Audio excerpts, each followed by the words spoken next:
Olá, amigos, tudo bem? Bem-vindo mais uma vez ao estudo do Evangelho segundo o Espiritismo da Federação Espírita do Rio Grande do Norte.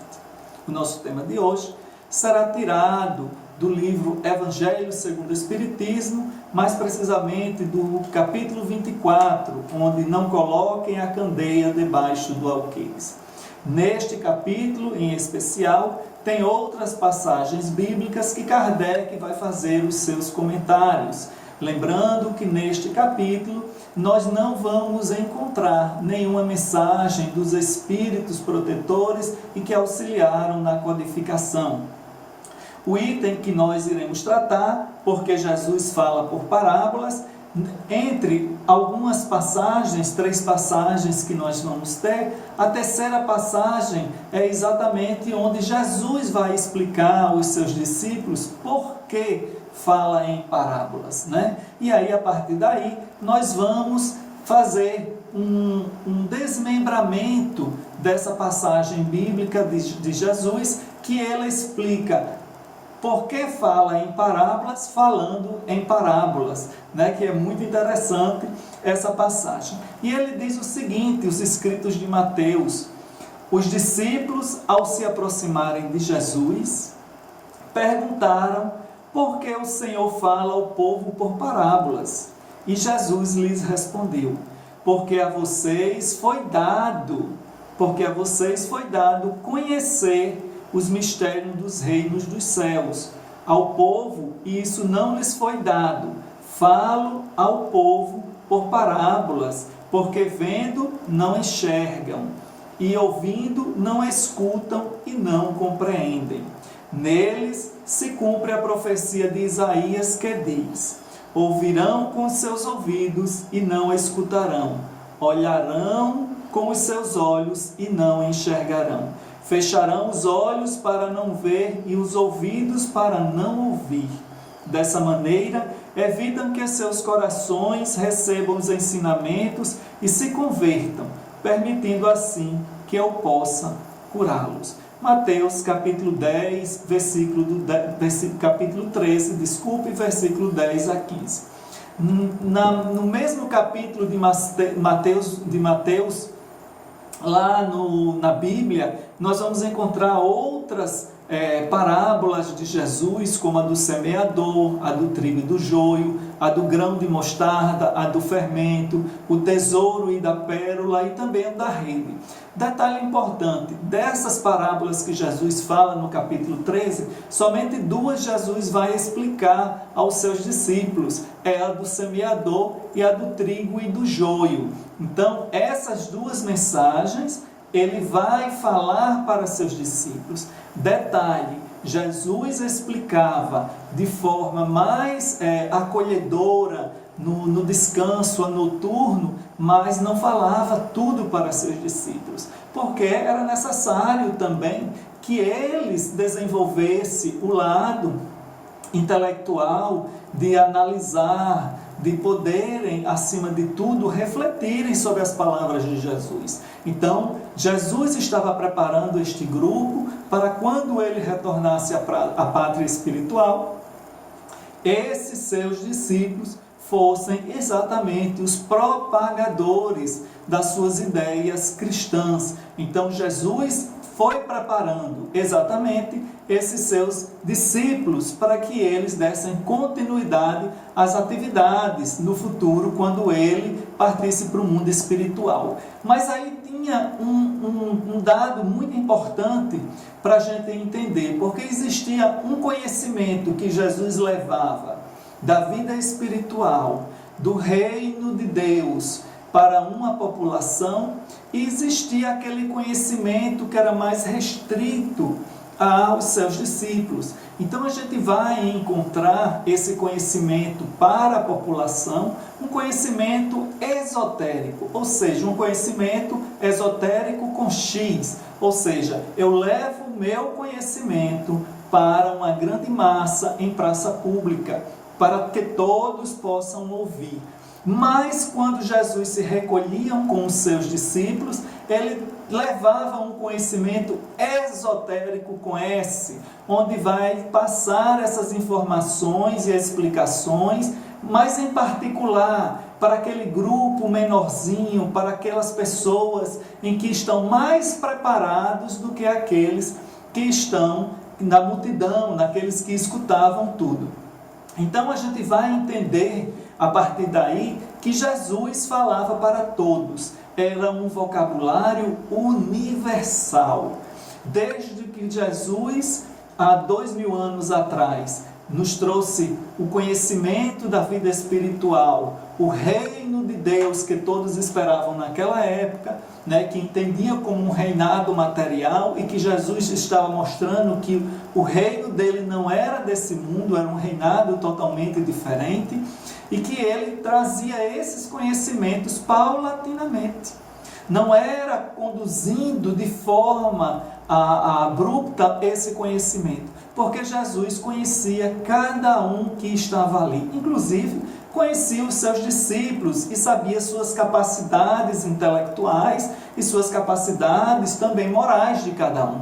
Então Jesus foi passando paulatinamente, e aqueles que tinham a capacidade de conhecimento a mais tinham um entendimento. Nós temos como exemplo a conversa com Nicodemos. Nicodemos era um homem que tinha conhecimento das leis, era um homem espiritualizado, mas não entendia qual era a passagem de Jesus quando ele falava que temos que renascer de novo, novamente, Então Nicodemos vai então refletir acima das palavras de Jesus. Por quê? Porque ainda ele tinha um conhecimento, mas muitas vezes não tinha os olhos para ver, nem os ouvidos para ouvir. Não estava preparado, precisava, acima de tudo, se preparar mais espiritualmente, abrir os seus horizontes para a espiritualidade.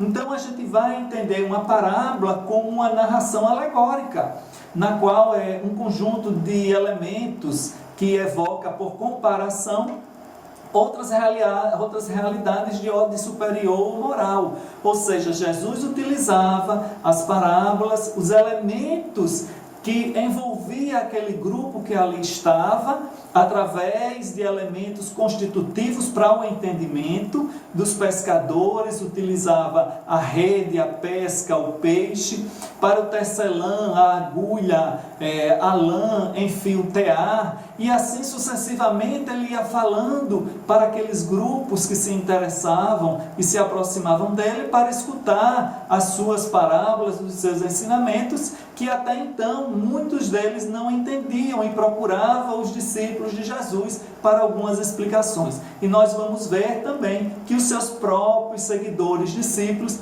ao se recolherem à noite, procuravam a Jesus para algumas explicações a respeito exatamente daquela parábola que ele proferiu durante o dia. Então o entendimento, Jesus percebia que esse entendimento era muito proporcional a todos aqueles, mesmo aqueles que detinham conhecimento intelectual, eles ainda não estavam preparados para os conhecimentos da espiritualidade.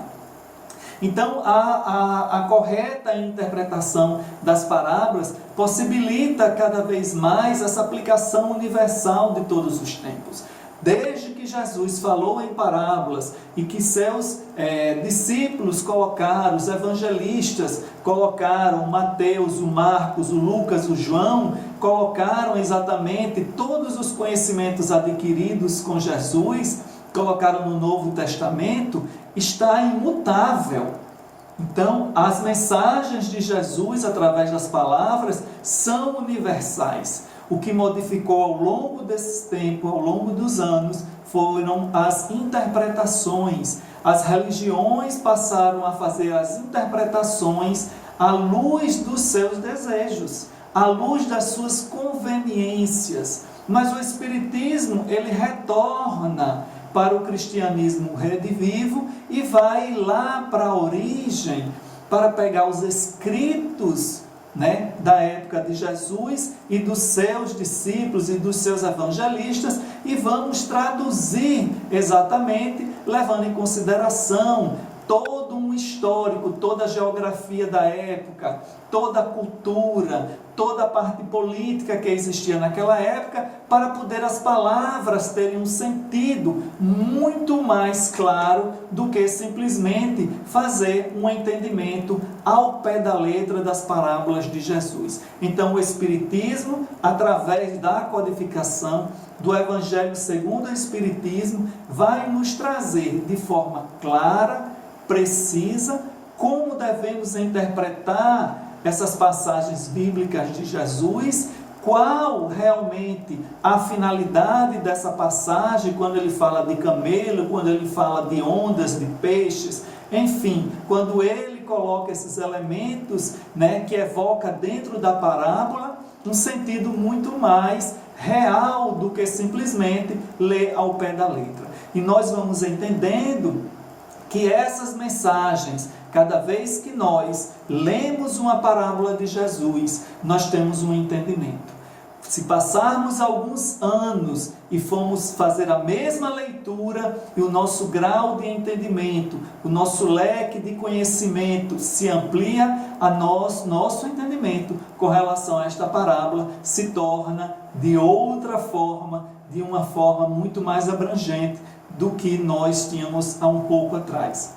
Então nós vamos ver que Jesus utilizava aquele jeito simples dele, de ensinar, como um pedagogo que levava as mensagens de forma simples, de forma bastante peculiar, baseado no povo em que o seguia, e que esses conhecimentos atravessaram séculos e chegaram até nós, e chegará às gerações futuras para uma interpretação de forma bastante clara e, acima de tudo, que essas interpretações contribuam cada vez mais para a nossa melhoria.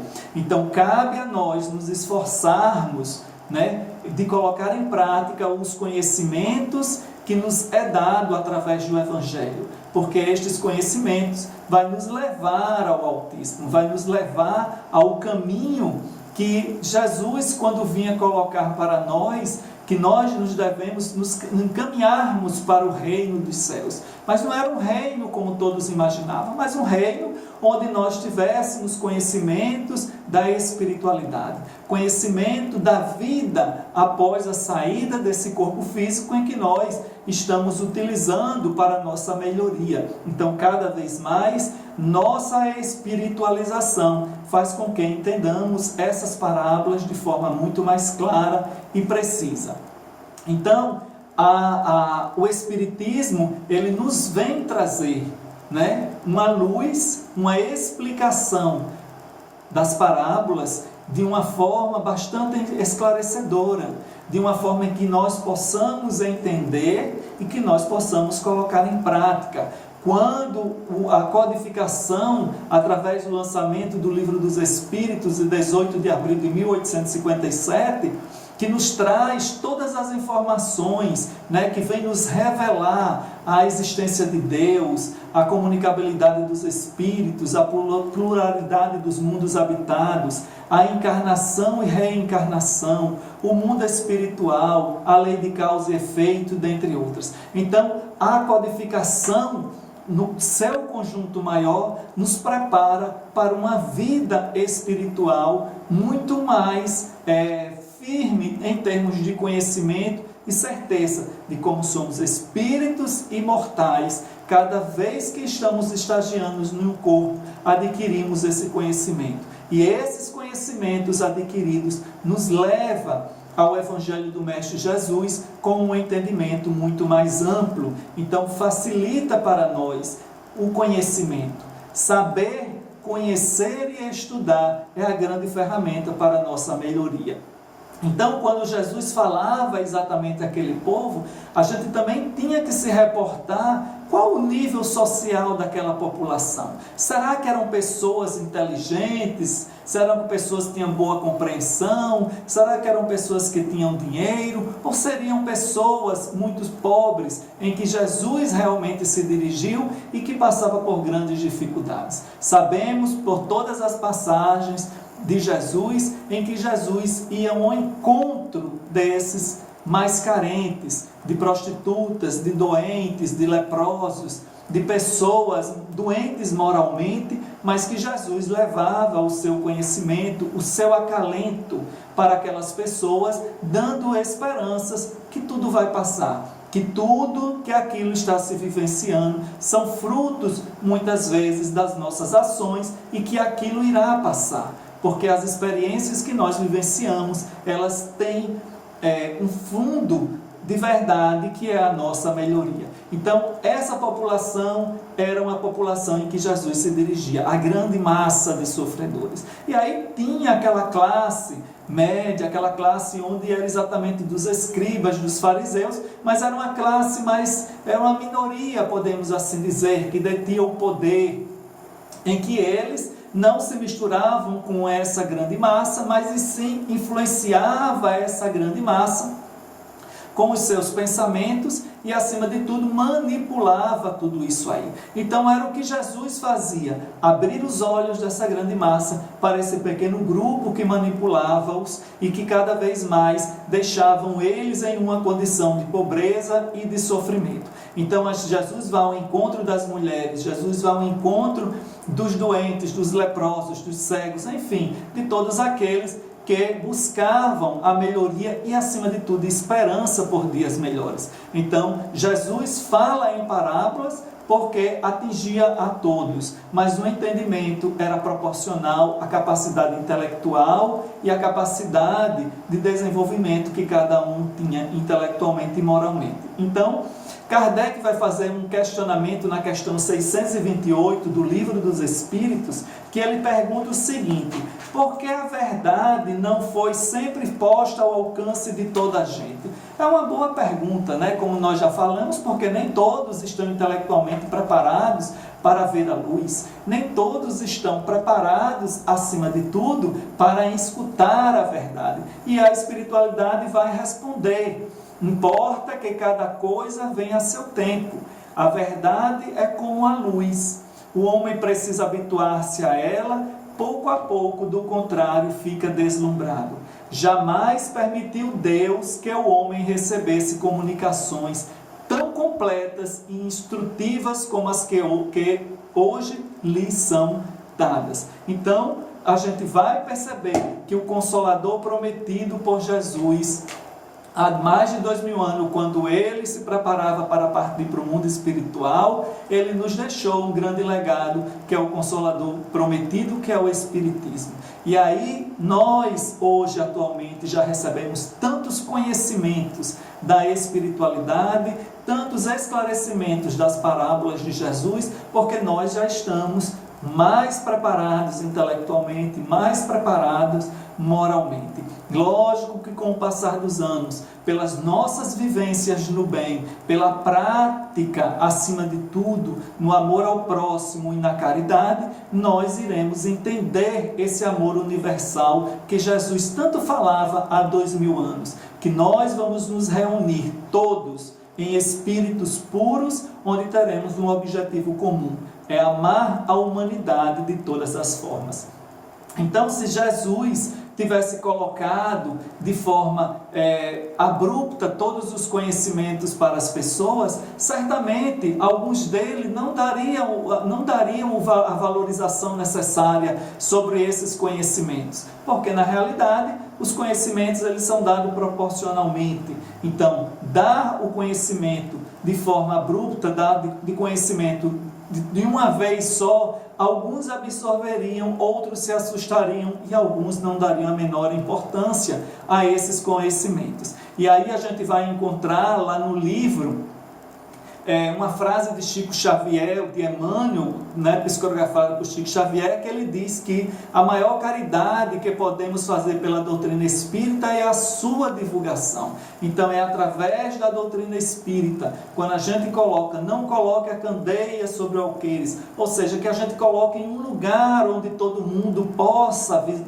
deslumbrar sobre esse conhecimento. E a doutrina espírita é exatamente isso, ela vai para todos, a todos que desejam adquirir conhecimento, a todos que desejam entender qual a sua finalidade aqui na Terra, porque nós estamos encarnados, porque qual o nosso futuro quando estivermos completado as nossas etapas reencarnatórias aqui. Então, o Espiritismo, ela é a base desse conhecimento da vida espiritual. Procuremos, irmãos, cada um de nós, adquirir cada vez mais, através do estudo da doutrina espírita, da codificação, trabalhar, acima de tudo, no bem, no amor ao próximo, procurar se engajar em atividades de estudo nas casas espíritas, através do EJA, através do estudo da mediunidade, para que possamos levar com mais segurança os conhecimentos da doutrina, quebrando todos esses grilhões que nós há anos carregamos de não entender as parábolas de Jesus, mas que o Espiritismo nos traz de forma muito clara e objetiva para o nosso maior entendimento. Muita paz a todos e até o nosso próximo encontro.